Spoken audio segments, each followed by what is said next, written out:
8월 8일 주일예배 하나님 앞에 드리도록 하겠습니다. 우리 다같이 사도신경 하심으로 신앙 고백하도록 하겠습니다. 전능하사 천지를 만드신 하나님 아버지를 내가 믿사오며 그 외아들 우리 주 예수 그리스도를 믿사오니 이는 성령으로 잉태하사 동정녀 마리아에서 나시고 본디오 빌라도에게 고난을 받으사 십자가에 못 박혀 주시고 장사한 지 사흘 만에 죽은 자 가운데서 다시 살아나시며 하늘에 오르사 전능하신 하나님 우편에 앉아 계시다가 저리로서 산자와 중자를 심판하려 오시리라. 성령을 믿사오며 거룩한 공예와 성도와 세례토는 것과 죄를 사하신 것과 몸이 다 사는 것과 영원히 사는 것을 믿사옵나이다. 아멘. 우리 다같이 찬송 부르도록 하겠습니다. 찬송가 240장입니다.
나의 주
목사님께서 예배위에서 대표로 기도해 주시겠습니다.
기도하도록 하겠습니다.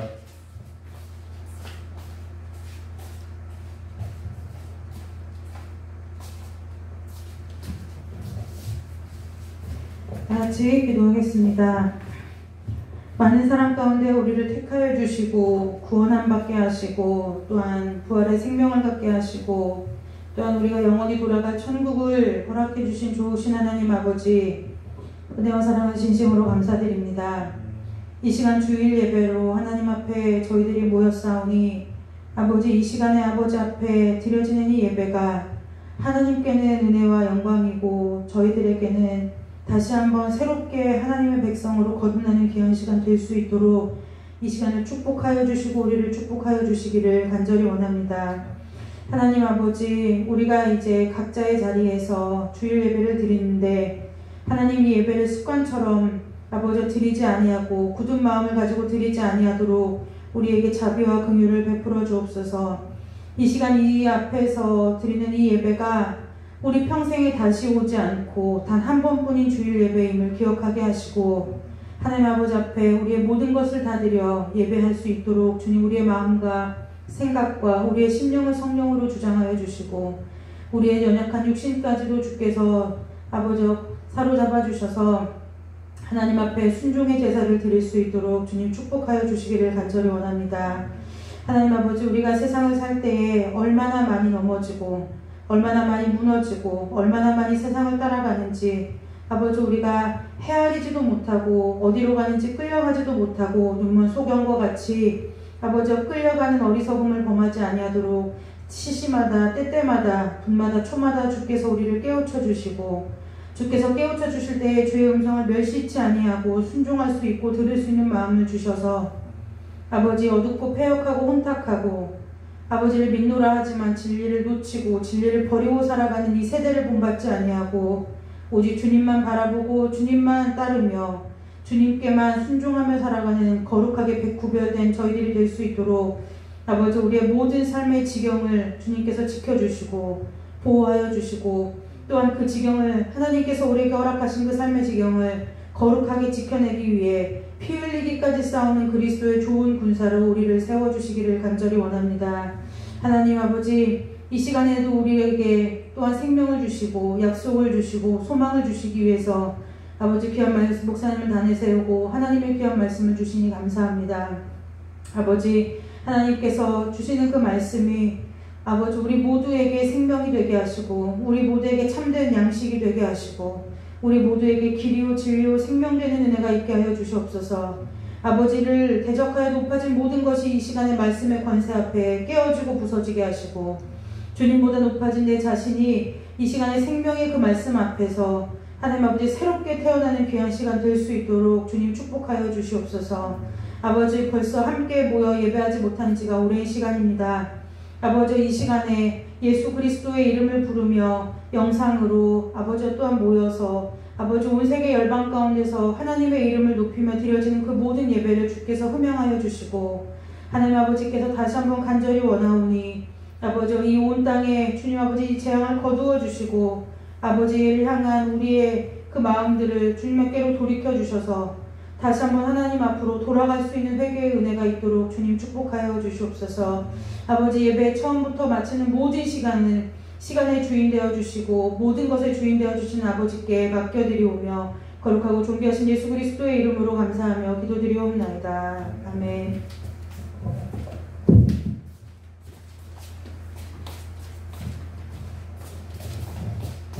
네, 오늘 하나님 말씀은 보다였습니다. 히브리서 9장 11절에서부터 22절입니다. 우리 금요 예배하고 성경 본문이 같은 것 같은데요. 히브리서 9장 11절에서부터 22절입니다.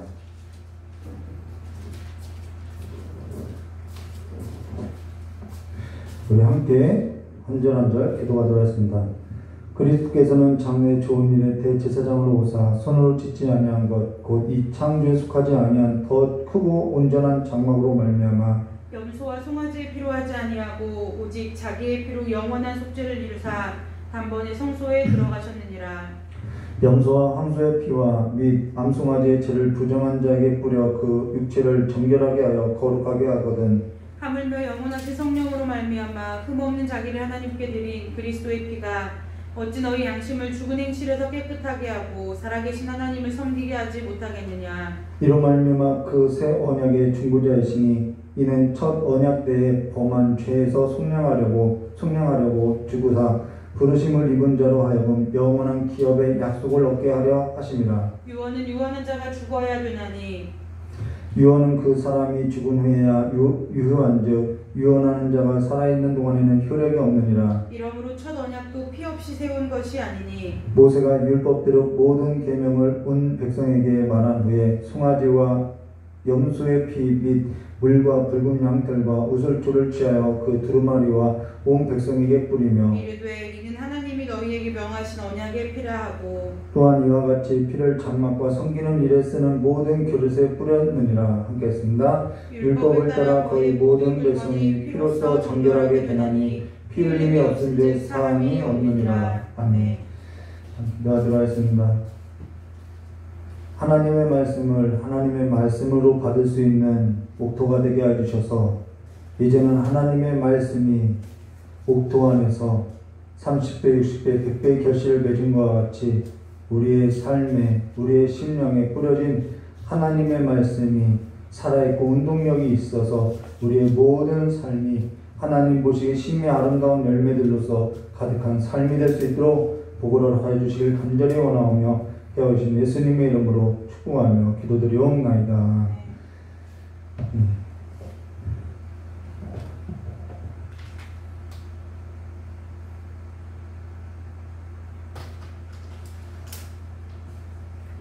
참 의도한 것은 아닌데요. 이 금요 예배 설교하고 이 웨스트민스터 신앙고백서하고 상당히 이렇게 뭐 되게 표현할 길이 없는데요. 옛날 좀 저의 표현으로, 저의 일상의 표현으로 말하면 아다리가 맞는다고 하죠. 지금 이렇게 금요 설교하고 이렇게 주일 설교하고 또 수요 설교하고 계속 이렇게 잘 맞는 것 같습니다. 우리가 지난 설교 때 행위 언약하고 무엇을 봤냐면 행위 언약하고요 은혜 언약을 보았다는 것입니다. 근데 이 행위 언약이든 은혜 언약이든 다 뭐라고요? 하나님의 은혜라는 거예요. 행위 언약이든 은혜 언약이든 그 언약이라는 것은요 하나님의 은혜라는 거죠. 하나님께서 자기를 낮추사 피조물 중에 사람을 언약의 당사자로 대우하셨다라는 거예요. 우리는 개하고 언약하지 않죠. 근데 하나님은 피조물하고, 창조주 하나님이 피조물하고 언약했다라는 것입니다. 그 자체, 이 언약 자체가 하나님의 은혜라는 것이죠. 그래서 첫사람 아담하고 언약했다는 것이죠. 그러나 피조물 중에 사람하고 언약을 한 것은 타락하기 전 첫사람 아담이라고 하여도 아담이 하나님께 언약을 요구하거나 또 복을 요구하거나 그럴 자격이나 조건이 없었다라는 거죠. 언약 자체가 하나님의 은혜이고 하나님께서 언약이라는 수단을 통해서 은혜를 주시고자 언약했다라는 거예요. 하나님께서 자기를 낮춘 사건이라는 첫사람 아담이 죄를 지기 전이라고 해도 하나님께서 하나님 자신을 낮추신 사건이라는 것입니다. 그러면서 하나님의 은혜에 있어서 절정을 이룬 언약이 뭐냐면은 새 언약이라고 하는데 그것이 바로 십자가라는 거예요. 이 십자가는 하나님의 은혜의 절정이라는 것이죠. 그래서 이 행위 언약부터 이 은혜의 언약까지 일관되게 무엇을 말하냐면요 십자가를 말한다는 것입니다. 우리를 십자가로 인도하고 있다는 거예요. 언약은요. 그래서 언약이 중요하다는 것이죠. 십자가는 하나님의 은혜의 상징이고요. 하나님께서 자기 백성을 그들의 죄에서 우리의 죄로부터 속량하시고자 그 아들을 보내사 대신 십자가에서 그 아들을 죽게 하신 것으로서 우리의 죄를 속량해 줬다는 거예요. 아담뿐만 아니라 아담 안에서 모든 사람들의 그 죄를 속량해 줬다는 것이죠. 자, 그렇기 때문에 은혜 언약이라는 것입니다. 그러면은 여기 은혜 언약에 있어서 웨스트민스터 신앙고백서 제7장 사항 주제가 뭐냐면요. 이제 우리가 1항부터 3항까지 보았고 이제 사항을 보는데 이 사항의 주제가 뭐냐면은 은혜 언약인데 이 은혜 언약의 성격이 뭐냐면 유언이라는 거예요. 우리가 함께 교독한 성경에도 나오죠. 그래서 유언적 성격이 있다는 것을 말해줬다는 것입니다. 그래서 이 웨스트민스터 7항 사항에 있어서 그러면은 과연 성경이 왜 이 은혜의 언약을 왜 유언이라고 하는지에 관해서 이 웨스트민스터 7항 사항이 설명해주고 있다는 것입니다. 그러면은 우리가 은혜 언약에 있어서 유언이라고 하는 것이 정말 성경 말씀에서 언급하고 있는지 그 뜻은 무엇인지 함께 보도록 하면요. 히브리서 9장 16절과 17절 우리가 함께 교도한 성경 구절이죠. 16절에 유언한 자가 죽어야 되나니 17절이요. 유언은 그 사람이 죽은 후에야 유효한즉 유언한 자가 살아있는 동안에는 효력이 없느니라 라고 한다는 것이죠. 여기 히브리서 9장 16절과 17절의 말씀해 보시면은 유언이라는 단어를 보면요. 숫자 1하고 아래 풋노트가 있는데 이 유언이라는 단어에 뭐라고 하냐면 언약이라고 쓰여 있다는 거예요. 그래서 성경의 제가 헬라어를 보는데 이 성경에 언약이라고 쓰여 있는 이 단어가 원래 다르게 번역하면 유언이라고도 번역할 수 있다라는 거죠. 근데 이 히브리서 9장 16절과 17절에서는 언약이라는 단어를 유언이라고 이렇게 번역해 놨다는 것입니다. 그러면은 성경이 유언이라고 번역한 까닭이 어디 있냐는 것이죠. 유언이라고 하는 것은 반드시 무엇을 전제하냐면은 왜 이 유언이라고 썼냐면은 유언이라는 것은 반드시 무엇이 전제되냐면 죽음이라는 것을 전제한다는 거예요. 그래서 이 은혜의 언약이라는 것을 설명하기 위해서 유언이라는 것을 썼는데 그 유언이라고 표현한 까닭이 어디냐면은 이 유언은 죽음을 전제하는데 그 죽음이 누구냐면 그리스도의 죽음을 전제하고 있다는 것으로서 유언이라고 했다는 것입니다. 자, 은혜의 언약은 누구를 전제하냐면 그리스도의 죽음을 전제한다는 거예요. 그래서 십자가를 전제하고 있다는 것이죠. 그러면은 예수 그리스도께서 죽어야 했던 까닭이 어디냐는 거죠. 그거는 첫사람 아담으로부터 시작해서 우리 제 입장에서 보았죠. 죄에 대해서 보았죠. 첫사람 아담으로부터 시작해서 첫사람 아담을 포함해서 그 아담 이후의 모든 사람은 다 죄 아래 팔렸기 때문이라는 것입니다. 그러면서 은혜의 언약이라는 것은 죄에 팔려서 죽을 수밖에 없었던 죄인을 사망에서부터 벗어나 저주받아서 살아갈 수밖에 없었던 죄인을 건졌던 사건이기 때문에 은혜의 언약이라는 거예요. 사실 죄에 팔려 죽을 수밖에 없었던 죄인이 아니라 우리는 죄에 팔려 죽었던 죄인으로서요. 그냥 그대로 놔두기만 하면은 그냥 건져주시지 않으면은 영원한 형벌 가운데 정말 죽지 않고 꺼지지 않는 불 가운데 살아갈 수밖에 없는 존재라는 것이죠. 구제 방법이 없다라는 것입니다. 사실 지금 전염병이니 기후변화니 전쟁이니 기근이니 이러한 말들이 있지만 그 모든 결국은요 어떠한 문제냐면 신학의 문제라는 거예요. 전염병의 발생지가 중국 우한이냐 아니냐 그게 아니라 정말 그 모든 이 인류의 모든 문제는요 죄의 문제이고요 그 죄의 문제는 신학의 문제라는 것이죠. 그저 우연히 일어난 일이 아니라는 것입니다. 거기에는 인간의 죄가 깊이 깔려 있다는 것이죠. 은혜의 언약에 있어서 언약을 유언이라고 한 것은 그 은혜의 언약은 죄 아래에 있는 모든 자들에게 그리스도의 죽음이 필요하다는 것을 말해줬다는 것입니다. 그래서 은혜의 언약은 그리스도의 죽음을 전제하기 때문에 유언이라는 표현을 쓰고 있다는 거예요. 그러면서 은혜의 언약은 하나님께서 구원하시기로, 자, 언약이라는 단어가 뭐라고 했냐면 하나님께서 구원하시기로 작정한 자기 백성하고 맺은 언약이 은혜 언약이라는 것입니다. 그래서 하나님의 언약으로 은혜 언약을 유언이라고 하는 것은 은혜 언약이 그리스도의 죽음을 전제하고 있기 때문이며 은혜 언약을 맺은 하나님의 백성은 하나님의 언약 백성으로서 하나님의 은혜 언약을 받은 자는요, 은혜를 받은 자는 자기 죄에 대한 깊은 인식이 살아난다는 거예요. 내가 죄인이라는 것을 깊이 깨닫고 회개하게 된다는 것이죠. 내가 영원한 사망에 이를 수밖에 없었던 죄인이었던 나를 영원한 생명을 주시고자 그 아들을 보내서 대신 십자가에 죽이시고 나의 죄를 대신해서 죽으시다 나를 사망에서 생명으로 옮겨 그 아들 안에서 다시 살게 하신 하나님의 은혜에 있어서 경험한 자로서요, 그들은 예수 그리스도 안에서 생명을 얻고 살아가고 있음을 말해줬다는 것입니다. 그러면은 웨스트민스터 신앙법에서 제7장 사항부 보시면요, 이 왜 유언이라고 하는지, 그 유언이라고 하는 은혜 언약이 유언이라고 하는 까닭이 무엇인지에 관해서 보면요, 사항, 이 은혜 언약은 유언이라는 이름으로 유언자이신, 누가 유언자야? 예수 그리스도. 예수 그리스도의 죽음, 예수 그리스도의 죽음이 전제됐다는 것이죠. 유언, 그리고 예수 그리스도의 죽음과 유언으로 양도되는 영원한 기업. 자, 예수 그리스도가 죽었어요. 그리고 그가 유언으로 남긴 것이 뭐냐면 하나님의 나라라는 것입니다. 그래서 우리가 하나님의 나라를 거저 상속받게 되었다는 것이죠.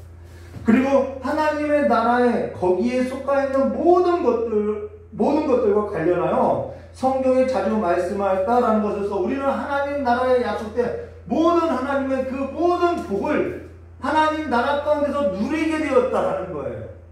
그런데 이 누림도 하나님의 유언으로서 누리게 되었다라는 것이죠. 언약으로서 누리게 되었다라는 거예요. 내 공로가 아니라는 것이죠.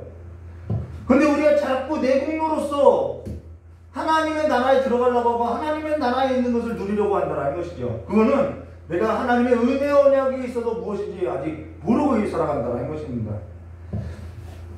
그래서 여기 웨스트민스터 신앙법에서 제7항 4항, 이 은혜 언약은 유언이라고 이름으로 유언자이신 예수 그리스도의 죽음과 유언으로 양도되는 영원한 기업과 거기에 속해 있는 모든 것들과 관련하여 성경에 자주 말씀되어 있다라고 말하고 있다는 것이죠.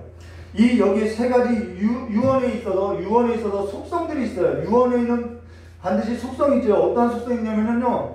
여기 나오죠. 사항에 그리스도의 죽음을 전제하고 있어요. 그리고 그리스도가 죽으시면서 우리에게 양도한 것이 있어요. 이게 뭐냐면 하나님의 나라인 거죠. 우리는 상속받았다라는 것입니다. 그리고 또 그 유언에는 뭐가 있냐면은 그 나라 안에서 우리가 얻을 복들이 있다라고 이야기하고 있다는 것이죠. 그래서 복은요, 이 언약 안으로 들어가면 받을 수 있다라는 거예요. 자, 이 세 가지 속성에 있어서 유언이란 히브리서 9장 16절과 17절에서도 이렇게 말하는 거죠. 유언은 유언자가 죽어야 되나니 유언은 그 사람이 죽은 후에야 유언하죠. 유언자가 살아있는 동안에는 효력이 없느니라. 그러면서 주님께서도 요한복음 6장 19절과 20절에 예수께서 그 묻고자 함을 아시고 이르시되 내 말이 조금 있으면 나를 보지 못하겠고, 주님께서 죽으심을 말하는 거죠. 또 조금 있으면 나를 보리라 하므로 서로 문의하느냐. 내가 진실로 진실로 너에게 이르노니 너희가 곡하고 애통하겠으나 세상은 기뻐하리라. 너희는 근심하겠으나 너희 근심이 도리어 기쁨이 되리라 라는 것으로서, 이 하나님의 나라 안에서 우리가 기쁨을 얻게 된 것은 무엇을 전제하냐면 너희가 조금 있으면 나를 보지 못하리라 라고 하는 예수 그리스도의 죽음을 전제하고 있다는 것입니다. 그래서 우리의 기쁨은 예수 그리스도의 죽음으로 전제된 것으로서 하나님 나라를 얻은 기쁨임을 말해주셨다는 거예요. 세상을 얻은 기쁨이 아니라는 것이죠.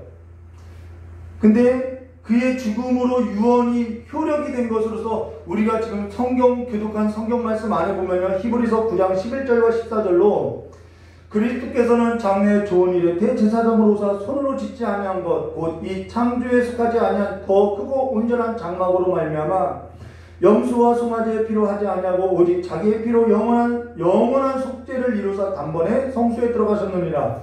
그래서 우리가 영원한 속죄를 얻었어요. 13절이요. 염소와 황소의 피 및 암송아지의 죄를 부정한 자에게 뿌려 그 육체를 정결하게 하여 거룩하게 하거든.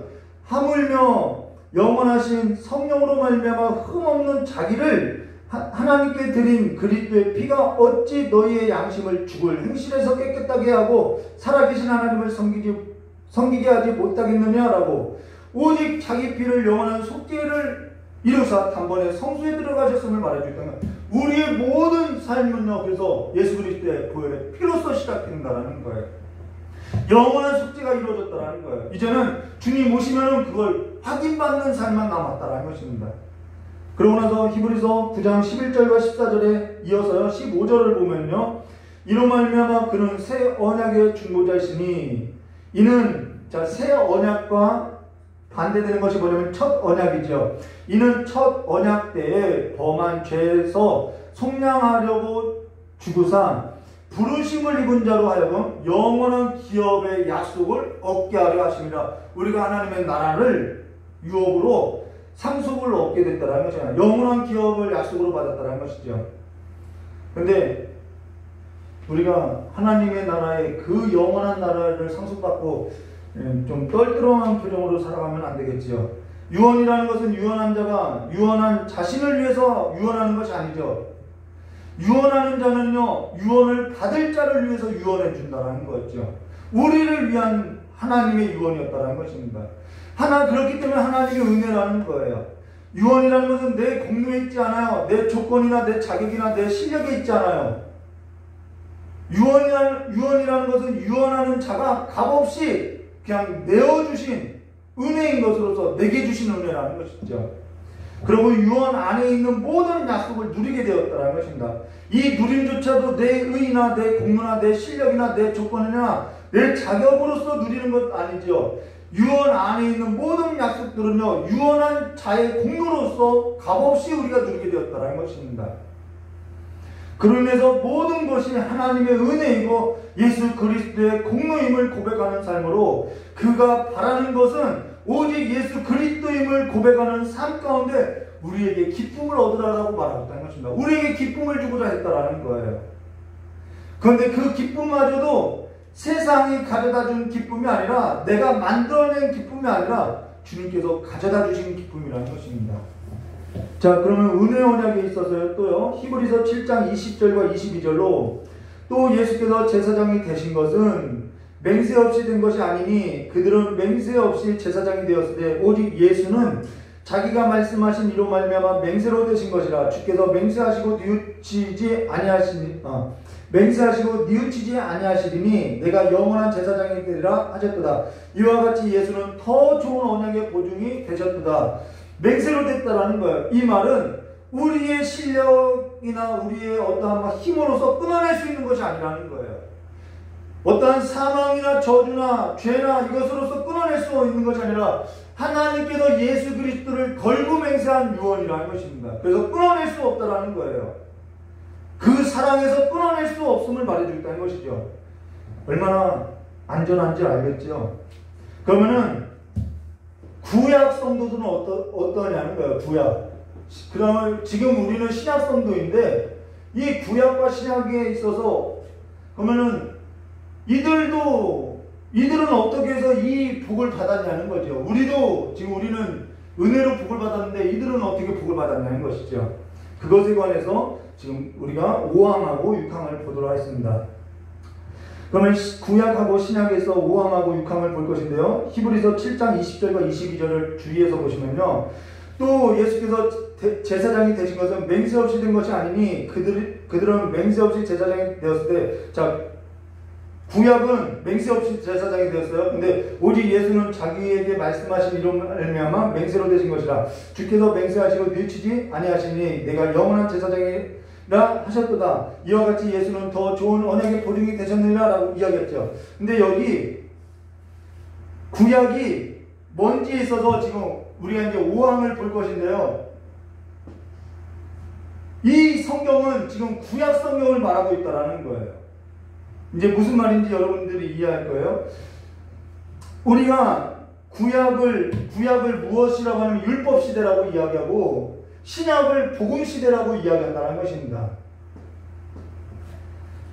근데 여기 기억할 것이 뭐냐면 구약이라고 하는 이 율법 시대에 죄인이 구원받는 것은 믿음이냐 아니면은 율법의 행위이냐, 우리가 이것 때문에 늘 논란이 많죠. 구약이라고 하는 율법 시대에 죄인이 구원받게 된 것은 믿음이냐 아니면 율법이냐는 거예요. 대부분 여기 사람들이 율법으로 구원받았다라고 이야기하죠. 율법 시대에는 율법을 행함으로 의롭다함을 받고 율법을 행함으로 구원을 얻었다고 믿는 사람들이 있더라는 거예요. 저 역시도 그러한 가르침을 받고 그런 줄 알았을 때가 있었다는 것입니다. 그러면은 이 구약도요, 율법이 주어진 것은 모세 때 주어졌다는 것입니다. 모세를 기준으로 하여서 모세 때 율법이 주어졌는데 율법이 있기 전과 율법이 주어진 후 어떻게 달라지냐는 거예요. 그러면 이 전에 있는 사람들은 어떻게 구원을 받았냐는 것이죠. 우리가 이거 생각해 봐야겠죠.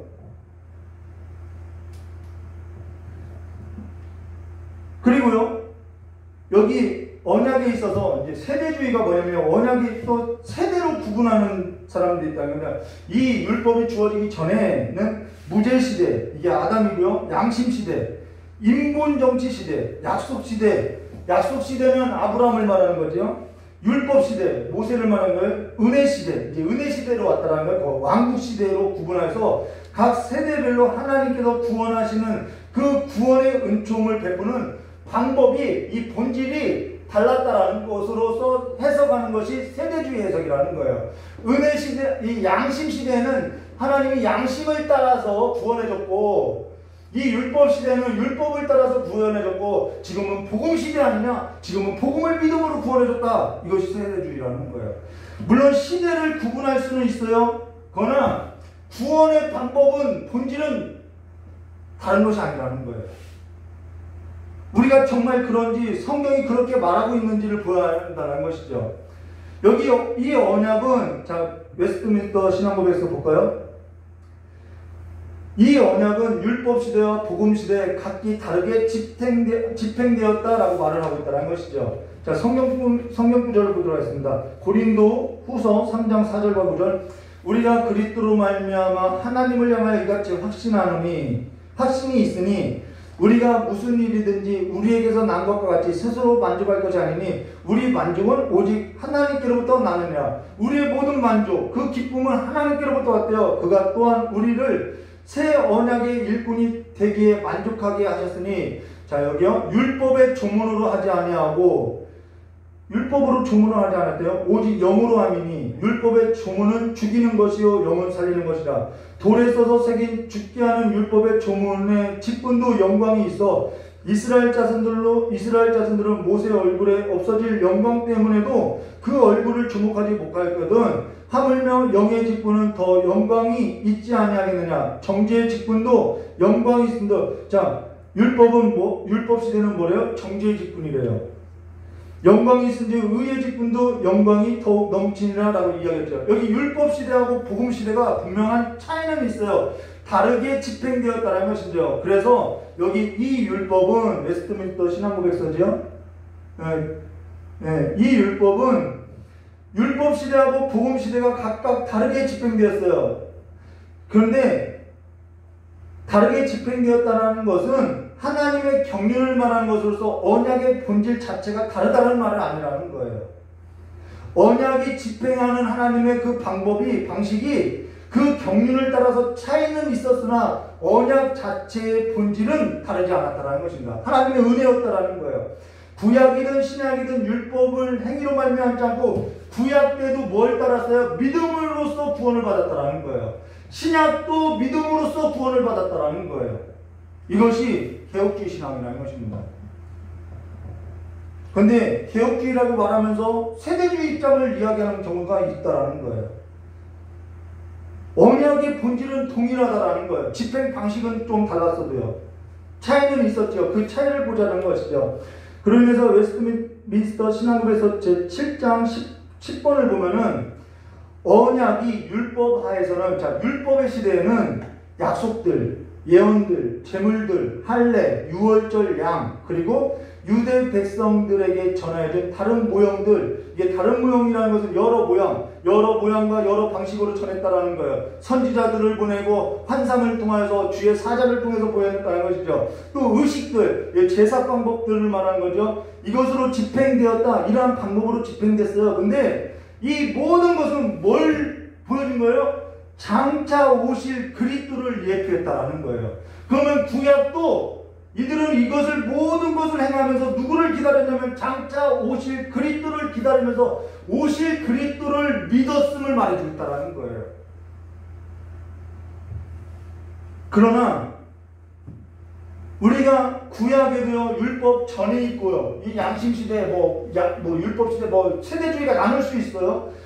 그리고 율법 후도 나눌 수 있어요. 근데 그 시대를 나누는 것이 중요한 것이 아니라 언약의 본질은 통일했어요. 뭐요? 믿음으로 구원받았다는 것입니다.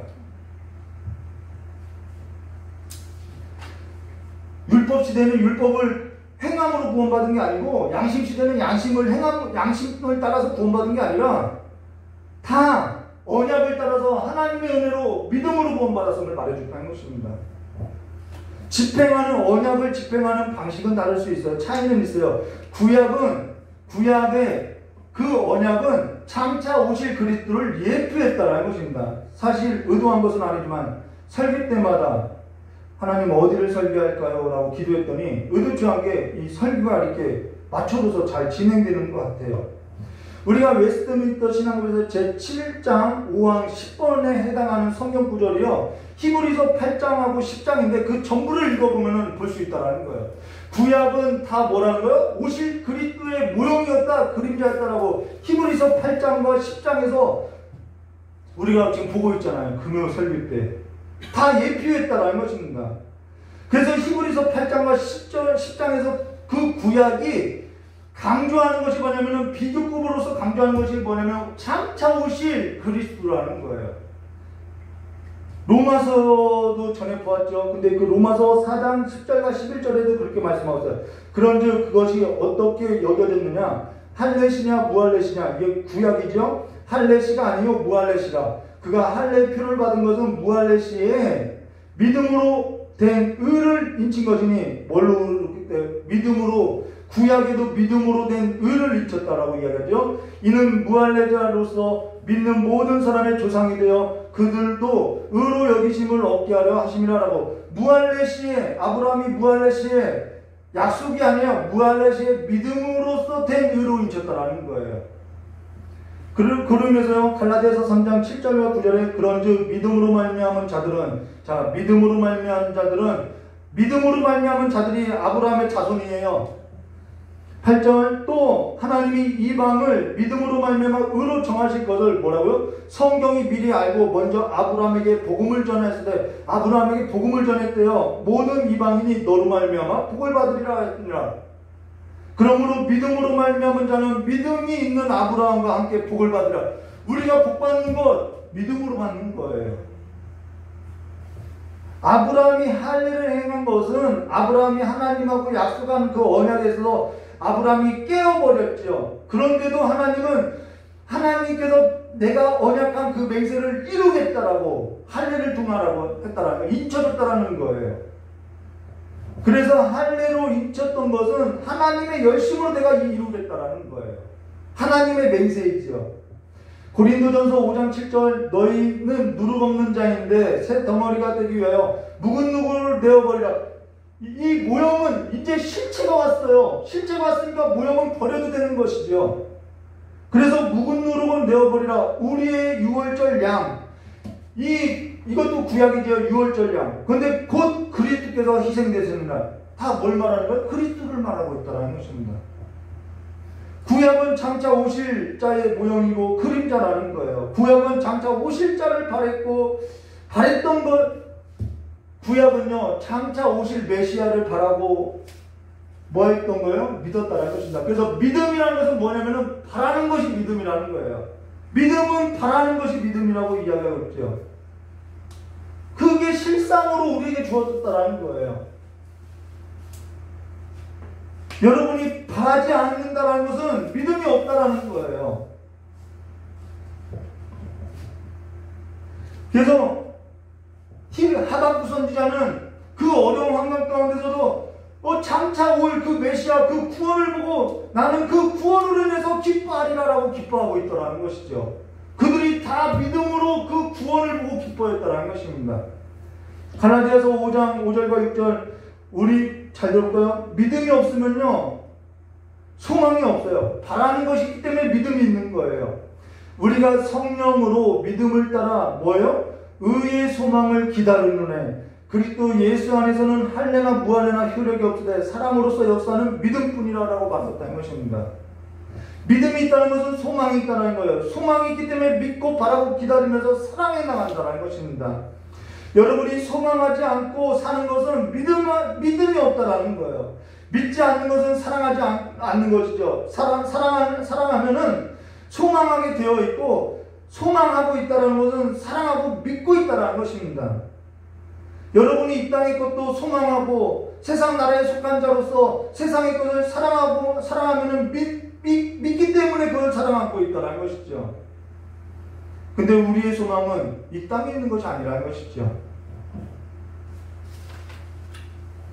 누가복음 24장 44절, 또 이르시되 내가 너희와 함께 있을 때에 너희에게 말한 바 곧 모세의 율법, 선지자의 글, 시편에 나를 가리켜 기록된 모든 것이 이루어져야 하리라 한 말이 이것이라 하시고 라고, 구약의 모든 글, 장차 오실 그리스도를 예표하는 모형이었고 그림자였다는 것입니다. 그들은 그 모형을 보고 기다리고 바라보고 소원했다는 거예요. 장차 오실 그리스도를 바라보고 믿고 소망했다는 것이죠. 그러면은 이상하죠. 이 구약 성도들은 어떻게 모형을 보고 그림자를 보고 실체이신 예수 그리스도를 기다렸냐는 거예요. 그것에 관해서 웨스트민스터 신학문에서 제7장 5항 11번 이렇게 말하죠. 그리고 그 당시에는 약속된 메시아를 믿는 신앙으로 피택자들을 교훈하며 세우는데, 자, 구약은 약속된 메시아를 믿는 신앙으로 택함받은 자들을 어떻게 했대요? 교훈하며 세워냈대요. 그런데 그 일을 누가 하냐면 성령의 사역으로 말미암아 이것들로도 충분하고 효과적이었다. 성령으로서 활동했음을 말해줬다는 것입니다. 구약도 성령께서 역사하셨다는 거예요. 성령의 사역으로 말미암아 이것들이라는 것은 모형을 말하고 구약을 말하고 그림자를 말하는데 이것들로만 해도 충분했고 효과적이었다라고 말하고 있다는 것입니다.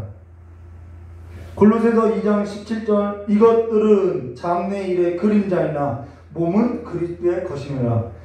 히브리서 8장 5절에도 그들이 섬기는 것은 하늘에 있는 것의 모형과 그림자라. 모세가 장막을 지으려 할 때 지시함을 얻은과 같으니 이르시되 산과 모든 것을 산에서 내게 보이던 분을 따라 지으라 하셨느니라 라고. 이 분이 뭐예요? 모형이고 그림자인데 그 실체가 누구냐? 오실 그리스도였다라는 것이죠.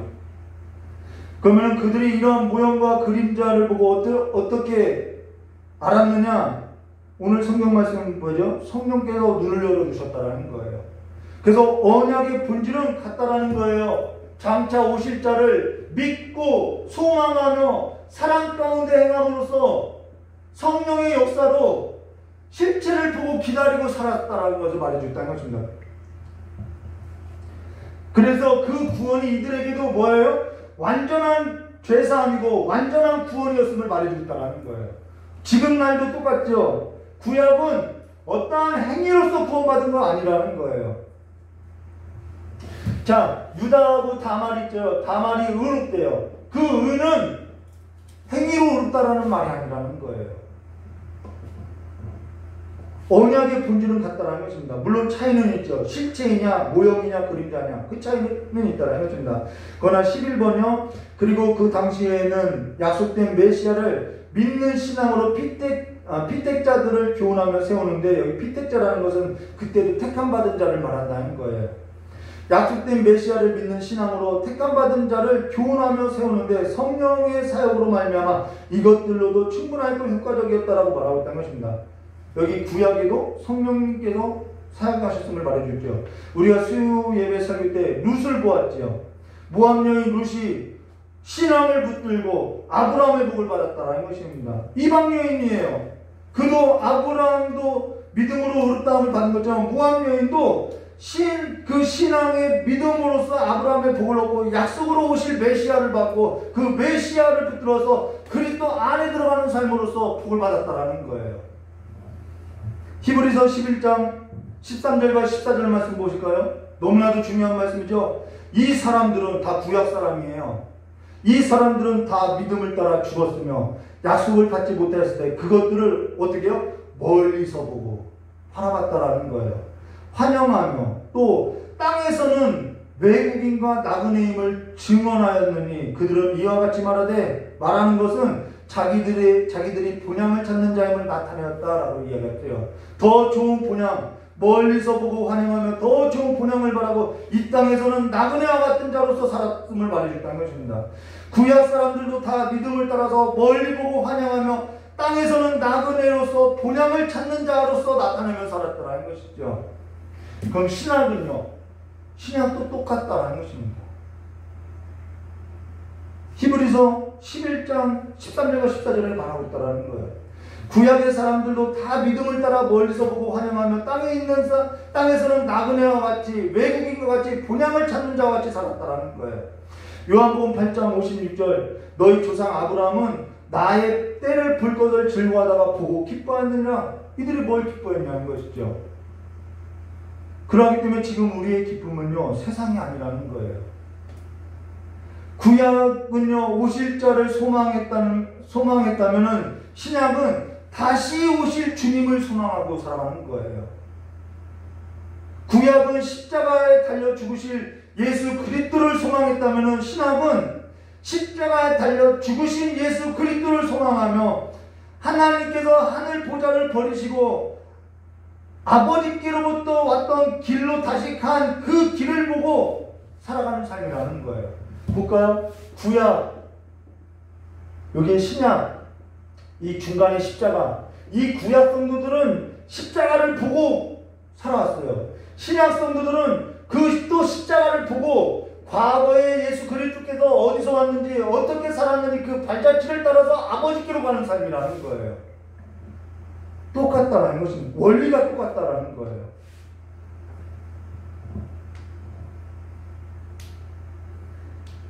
여리고 성벽에 살았던 기생가 붉은 줄을 왜 걸었냐는 거예요. 모든 것이 장차 오실 그 실수를 예표했음을 말해주고 있죠. 성령께서 그들의 마음 가운데 역사해서 장차 오실 그리스도가 아니면은 나는 살 수 없습니다라고 고백하게 만들고 믿고 장차 오실 그리스도를 붙들고 예수 그리스도 안으로 들어간 삶을 보여주고 있다는 것입니다. 우리가 앞서 보았던 갈라디아서 3장 7절과 9절 그런즉 믿음으로 말미암은 자들은 아브라함의 자손인 줄 알지어다. 또한 하나님이 이방인을 믿음으로 말미암아 의로 정하실 것을 성령이 미리 알고 먼저 아브라함에게 복음을 전하였으되 모든 이방인이 너로 말미암아 복을 받으리라 하였느니라. 그러므로 믿음으로 말미암은 자는 믿음이 있는 아브라함과 함께 복을 받았느니라 라고 이야기했죠. 그러고 나서 또 갈라디아서 3장 13절과 14절에 그리스도께서 우리를 위하여 저주를 받은 바 되사 율법의 저주서 우리를 속량하셨으니 기록된 바 나무에 달린 자마다 저주 아래 있는 자라 하였습니다. 이는 그리스도 예수 안에서 아브라함의 복이 이방인에게 미치게 하고 또 우리로 하여금 믿음으로 말미암아 성령의 약속을 받게 하려 하심이라라고 하나님의 나라 그 하나님의 나라 가운데 있는 성령의 약속들을 받게 하셨음을 말해주는 것입니다. 지금도 본질은 같아요. 그런데 과거와 지금은 집행 방법에 있어서 그 과거는 모형을 보고 했다면은 지금 신약은 실체를 보고 믿고 있다는 것입니다. 구약 12번 볼까요? 웨스트민스터 12번 그 메시아로 말미암아 나오죠. 그 메시아로 말미암아 그들은 완전한 죄사함과 영원한 구원을 얻었는데 이를 구약이라 부른다라는 거예요. 지금도 이들이 의지했던 것은 장차 오실 그리스도의 모형으로서 그들도 예수 그리스도를 바랬다는 것입니다. 다윗이 회개한 것은 자기 의로서 회개한 거 아니죠. 번제드리고 회개한 거 아니죠. 상한 심령으로서 내 안에 의가 없음을 고백하고 나에게 하나님과 나 사이에 그 다리를 놓아줄 그 당분물이 있어야 할 것을 고백했다는 거예요. 여리고 성벽에 살던 기생 나핫도 자기 의가 아니에요. 모함여인 룻도 자기 의가 아니에요. 그들이 완전한 죄사함을 받고 영원한 구원을 얻게 된 것은 장차 오실 그리스도를 보고 바라고 죄사함을 얻었다는 것입니다. 광야에 들린 노뱀을 보고 광야에 살았던 그 백성들이 완전한 죄사함을 입고 영원한 구원을 입었다는 거예요. 그것이 우리에게 있어서 예표가 되고 모형이 되었다는 것이죠. 모세의 율법도 지키라고 준 것이나 그들도요, 잘 볼까요? 모세의 율법이 시내산에서 주었었어요. 근데 그들도 유월절 어린 양으로 말미암아 그 사망의 그 애굽에 내렸던 그 죽음의 심판이 넘어왔고요. 그래서 완전한 제사함을 얻어서 그들이 홍해를 건너게 되었고요. 모세의 다섯께서 홍해를 건넌 것은 세례를 말해주고 있다는 것입니다.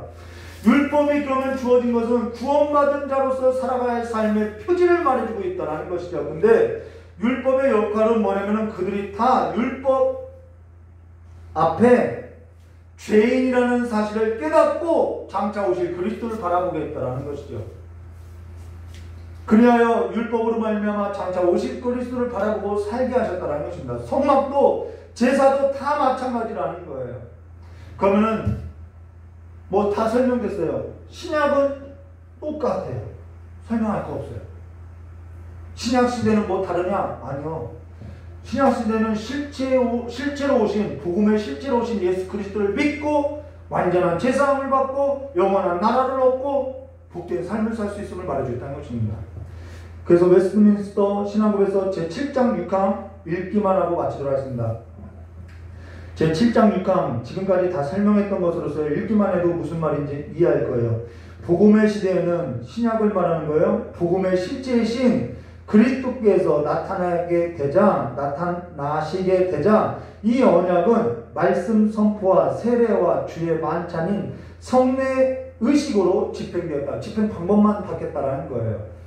이 의식들은 과거에 비해서요, 구약에 비해서 수적으로는 몇 안 되어 단조롭고 그리고 외적으로 화려함도 없이 집행되지만 그것들을 통해서 그 언약이 모든 민족들 그리고 유대인들과 이방인들에게 더욱 충분하고 확신하고 영적인 효과를 가지고 제시되고 있다.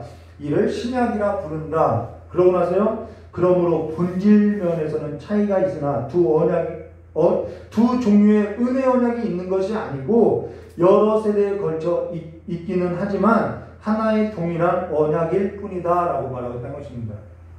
신약이든 구약이든 언약의 본질은 하나님의 은혜라는 거예요. 그러면은 신약은 어떻게 집행되었느냐? 구약은 뭐 율법도 있고 뭐 제사법도 있고 다 근데 그 모양이 예수 그리스도를 나타내는 거예요. 근데 신약은 세 가지예요. 말씀 선포. 은혜가 어떻게 주어지냐? 말씀 선포, 세례, 성찬이라는 것입니다.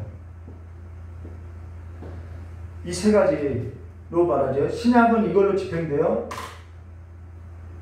자, 왜 그런지 설명할까요? 마태복음 28장 18절과 20절. 예수께서 나와 말씀하여 이르시되 유언이죠. 하늘과 땅의 모든 권세를 내게 주노니 그러므로 너희는 가서 모든 민족으로 제자를 삼아 아버지와 아들과 성령의 이름으로 세례를 베풀고, 세례가 나오죠.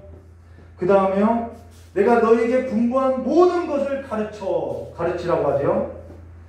지키게 하라. 볼지어다 내가 세상 끝날까지 너희와 함께 있으리라. 자, 누구와 함께 한다고 이야기하면, 어디에 하나님이 함께 하신다고 이야기하면 말씀 선포하는 곳, 세례가 베풀어지는 곳에 함께 해주시겠다라고 이야기하고 있어요.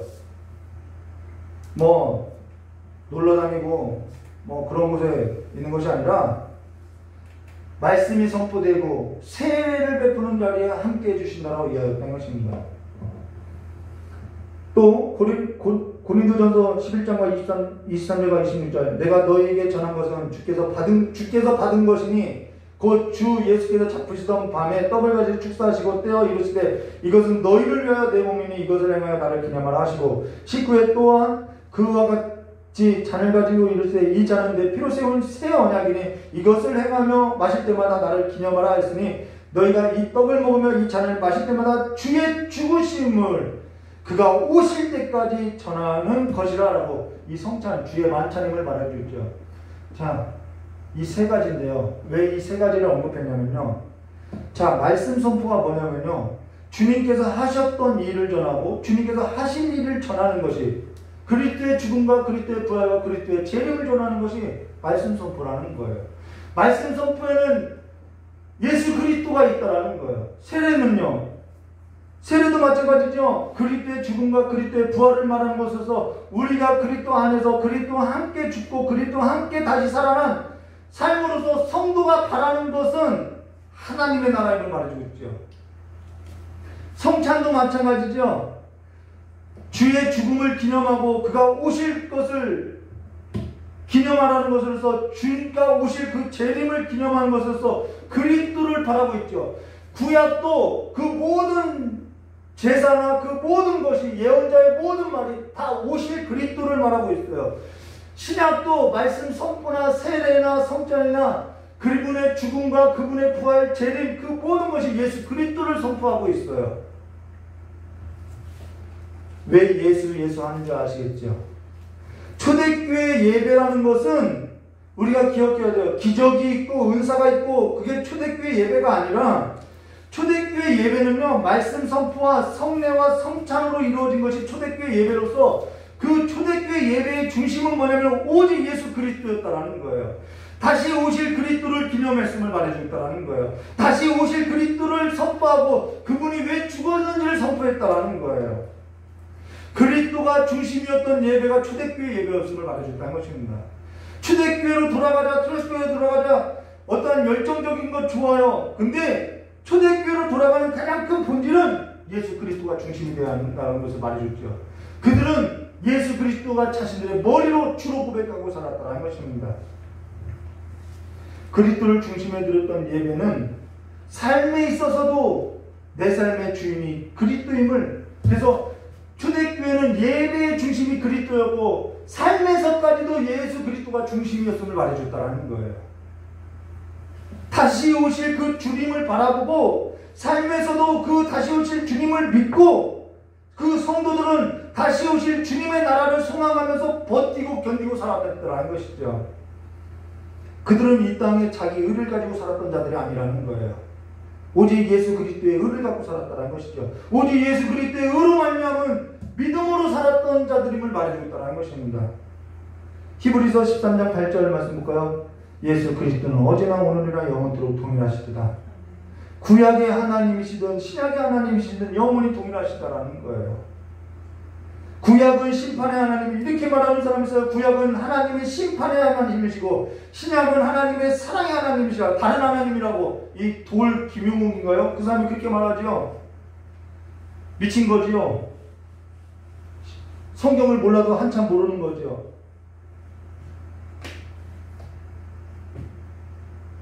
구약도 십자가의 사랑을 보여줬고 신약도 십자가의 사랑을 보였다는 것입니다. 죄상.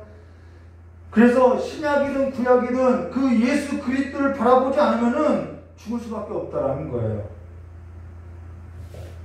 십자가를 바라보며 영원한 속죄와 영원한 생명이 있음을 말해줬다는 것입니다. 오늘 십자가를 보고 주를 바라보고 주께서 어디서 왔는지 우리의 삶의 발자취를 방향을 바꿔서 하늘의 소망을 두고 살아가는 성도가 되시기를, 매일의 내 삶 가운데 예수 그리스도가 중심이 되는 그리스도인이 되시기를 주님의 이름으로 축원합니다. 자, 기도하도록 하겠습니다. 좋으신 하나님 아버지, 이제는 예수로 살게 하여 주시기를 간절히 원합니다. 이제 예배가 형식이 아니라 그냥 절기와 의식을 지키는 것이 아니라 나에게는 예수가 필요하다는 것이 고백되어지고 그 고백이 삶으로서 이어지는 예배로서 하나님을 경외하고 하나님을 온전히 섬기는 자로서 살아갈 수 있도록 복된 삶으로서 날마다 주님 오실 길을 준비하고 주님 오실 것을 기다리는 삶으로서 살아갈 수 있도록 주님께서 복을 내려주시길 간절히 원하오며 기하고 계신 예수님의 이름으로 축복하며 기도드리옵나이다.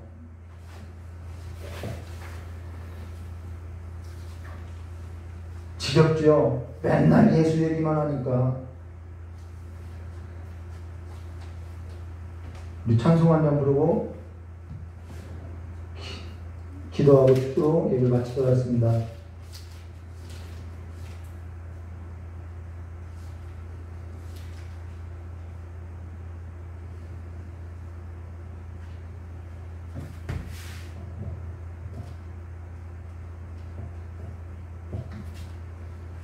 영상으로 예배드리니까 예수 이름 덜 불러도 되는 건 아니지요.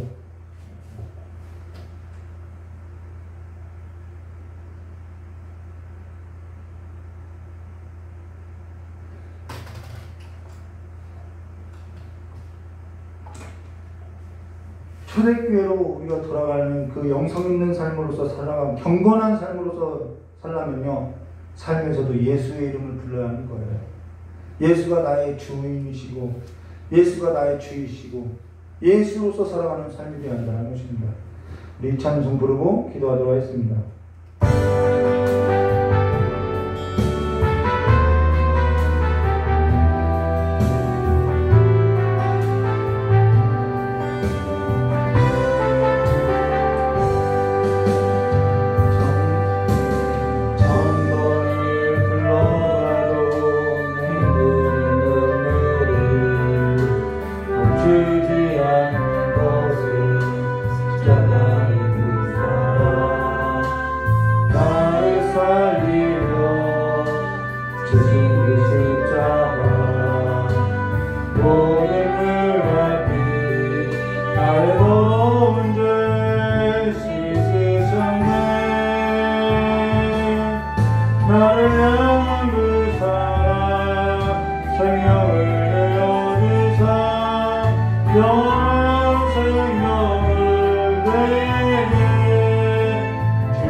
십자가의 그 사랑 나를 버리고 살고자 버리신 나를 사랑하신 분 그분이 예수요.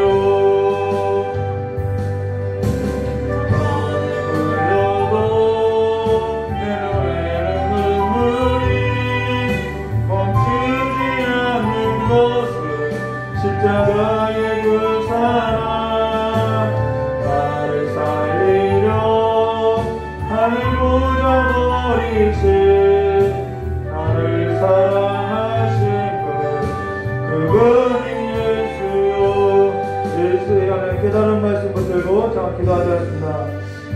예수 이름 부르세요. 예수 붙들으세요. 예수 바라보세요. 날마다 예수로서 살아가는 경건한 자가 되시기를 주님의 이름으로 축원합니다. 같이 기도하시겠습니다.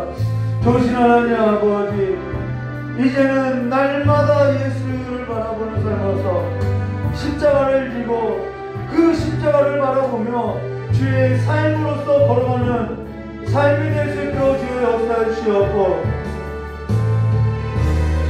예배가 멈춰진 것이 아니라 오히려 이 멈춰진 예배가 나의 매일의 삶 가운데 주의 이름을 부르는 예배의 삶이 될 수 있도록 우리의 삶을 하나님 앞에 온전히 드려지는 삶이 될 수 있도록 주의 역사해 주시옵고, 이제는 우리의 실력이, 우리의 그 모든 것이 다 드러났사오니 주여 우리를 도와주시옵고 우리를 불쌍히 여겨주셔서 다시 한번 주님 앞에 무릎 꿇고 엎드려져서 주의 이름 부르는 모든 삶의 현장이 하나님을 예배하는 모든 현장이 될 수 있도록 주여 역사해 주시옵고, 다시 한번 하나님으로부터 멀리 떠나가 그런 삶이 아니라 더 하나님 앞에 가까이 나오고 더 하나님 앞에 마음을 쏟고 더 하나님 앞에 하나님을 기억하는 주의 이름을 부르는 성도들이 될 수 있도록 소망을 잃지 않는 삶이 될 수 있도록 믿음 허락하여 주시옵고, 날마다 주의 사랑 가운데 갈 수 있도록 주께서 복을 허락하여 주시길 간절히 원하오며 되어신 예수님의 이름으로 축복하며 기도드리옵나이다. 좋으신 하나님 아버지, 이 시간에 시간을 드리고 아버지 앞에 예배를 드리고 아버지 앞에 삶으로서 예배를 드리고자 하는 우리 귀한 성도님들 하나부터 열까지 준비하여 기억하여 주시옵고, 그 입술이 이제는 하나님을 고백하고 주를 고백하는 삶으로서 하나님의 은총 가운데 살아갈 수 있도록 하나님의 평강을 바라보고 살아가는 삶이 될 수 있도록 주여 역사해 주시옵고, 예배가 멈춰졌다고 멈춰진 삶으로서 살아가는 것이 아니라 날마다 삶 가운데 주의 이름을 부르는 삶의 예배자로서 하나님을 기억하고 이 땅의 소망이 아니라 하늘의 소망을 두고 살아가는 삶이 될 수 있도록 주님께서 복을 허락해 주시길 간절히 원하오며 기억하신 예수님의 이름으로 축복하며 기도드리옵나이다. 이제는 우리 주 예수 그리스도의 사랑과 하나님 아버지의 넓고 풍성하신 은혜와 성령 하나님의 내주감과 감동 기통하심의 역사가 오늘 주님 앞에 무릎 꿇고 예배드리는 모든 성도들 위에와 또한 복음을 들고 나간 우리 레바논과 몽골 선교지 위에, 그리고 앞으로 이 기회를 하나님의 예배를 사모하는 모든 성도들 위해 영원히 함께 있을지어다. 그래 하나님께 영광을 받소리했습니다. 감사합니다.